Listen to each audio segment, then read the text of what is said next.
سلام به همه. اگه شما هم یه تولید کننده محتوا هستین، شرط میبندم این سوال یه شبایی خواب رو از چشمتون پرونده. چطوری میتونم کانالم رو واقعاً و به شکل پایدار رشد بدم؟ خب این سوال میدونید دقیقاً همون چیزیه که نبض هر کانالی باهاش میزنه. و امروز قراره با هم یه نقشه راه خیلی واضح و روشن برای رسیدن به همین هدف بکشیم. این سوال دقیقاً همون چیزیه که می‌خوایم توی این بررسی امروزمون بهش جواب بدیم. این سوالی نیست که من از خودم درآورده باشم، نه. این دقیقاً دغدغه یه تولید کننده محتوا مثل خود شماست و قول میدم تا آخر این چند دقیقه شما یه جواب خیلی شفاف و یه برنامه عملی و قدم به قدم داشته باشید که بدونید از فردا باید چی کار کنید. پس برای اینکه به این سوال جواب بدیم، سفرمون رو به 3 بخش اصلی تقسیم می‌کنیم. بخش اول، چطور یه فونداسیون محکم بسازیم.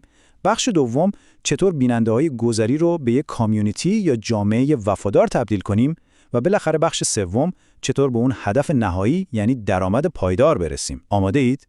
بزن بریم. خب عالیه، بریم سراغ بخش اول، ساختن زیربنا. ببینید این مرحله رو دقیقاً مثل ساختن یه خونه در نظر بگیرید. شما نمیتونید از سقف شروع کنید، درسته؟ قبل از این که به فکر دیوارهای خوشگل یا دکوراسیون خفن باشید، به یه چیز نیاز دارید، یه فونداسیون محکم و سفت. و کل زیربنای شما روی یه چیز ساخته میشه. این که کاری کنید مردم اول کلیک کنن و بعد سابسکرایب. یعنی توی شروع کار هدف شما باید فوق‌العاده ساده و متمرکز باشه. تمام فکر و ذکر و استراتژی شما باید دور یه سوال بچرخه. چطور یه نفری که داره همینجوری تو یوتیوب میچرخه قانع کنم که روی ویدیوی من کلیک کنه و بعدش هم اون دکمه سابسکرایب رو بزنه؟ همین، تمام. خب برای اینکه این فونداسیون رو بسازیم 3 قدم خیلی عملی و مشخص داریم. قدم اول، باید دقیقاً بدونید برای کی دارید محتوا درست میکنید. یعنی نیچ یا حوزه تخصصیتون چیه.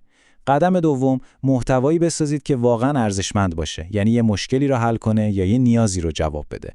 و قدم سوم که خیلی‌ها دست کم میگیرنش، باید توی بسته‌بندی استاد بشید. منظورم چیه؟ عنوان و تامنیل.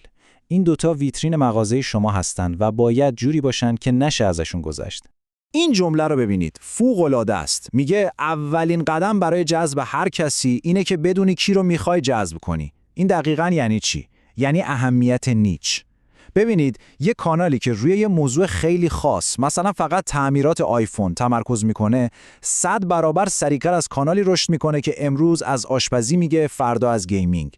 شما نمیتونید برای همه جذاب باشید. باید مخاطب هدفتون رو بشناسید تا بتونید محتوایی بسازید که انگار دارید رو در رو باهاشون حرف میزنید.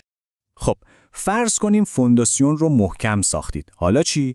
حالا وقتشه که بریم سراغ بخش دوم و دیوارهای این خونه رو بچینیم. توی این مرحله هدف ما دیگه فقط جذب کردن نیست، بلکه ساختنه. ما دیگه دنبال بیننده‌های گذری نیستیم. ما دنبال اینیم که یک کامیونیتی، یک جامعه فعال و باحال بسازیم. و تفاوت این 2 از زمین تا آسمونه. یه طرف بیننده منفعل رو داریم. همون کسی که میاد ویدیوتون رو تو سکوت نگاه میکنه و بعدش هم میره سراغ یه ویدیوی دیگه. هیچ اثری از خودش به جا نمیذاره. اما طرف دیگه اون چیزیه که ما دنبالشیم. یه جامعه فعال. اینا همونایی هستن که لایک میکنن، کامنت میذارن، با دوستاشون به اشتراک میذارن. اینا کسایی هستن که کانال شما رو زنده نگه میدارن. چون با هر لایک و کامنتشون دارن به الگوریتم یوتیوب میگن هی این محتوا خوبه، به آدمای بیشتری نشونش بده.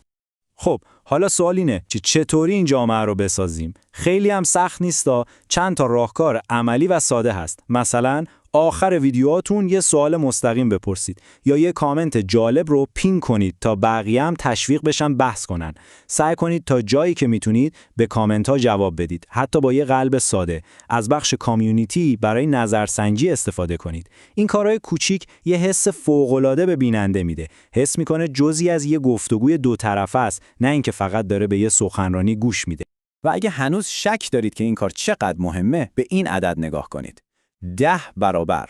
یه بیننده درگیر، کسی که کامنت میذاره و لایک میکنه، تا 10 برابر بیشتر از یه بیننده ساکت برای رشد کانال شما ارزش داره. پس پیام کلیدی اینه، وسواس تعداد ویو رو کنار بذارید و روی کیفیت تعامل تمرکز کنید. باور کنید یه ویدیوی 1000 تایی با 100 تا کامنت خیلی خیلی بهتر از یه ویدیوی 10,000 تایی با 10 تا کامنت.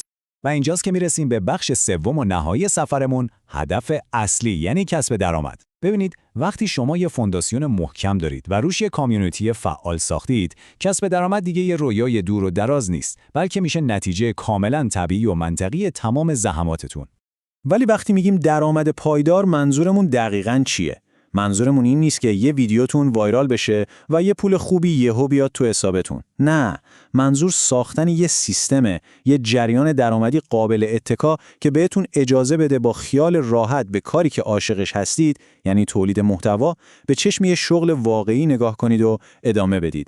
خیلی ها تا اسم درآمد یوتیوب میاد فقط به فکر همون تبلیغ‌های اول ویدیوها میافتن، ولی همونطور که توی این نمودار میبینید، اون تبلیغات فقط یه تیکه از این کیک خوشمزه است.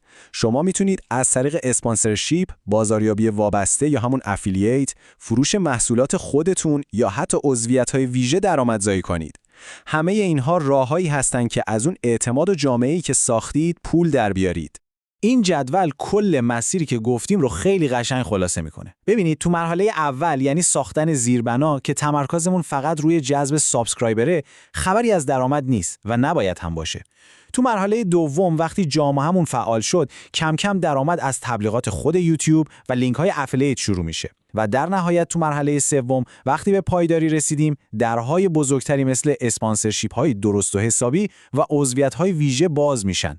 نکته کلیدی اینجاست: نمیتونید این مراحل رو دور بزنید. هر مرحله پله رسیدن به مرحله بعدیه. خب، پس ما با هم این نقشه راه 3 مرحله‌ای رو مرور کردیم. اول فونداسیون رو میسازیم تا اولین سابسکرایبرها رو جذب کنیم.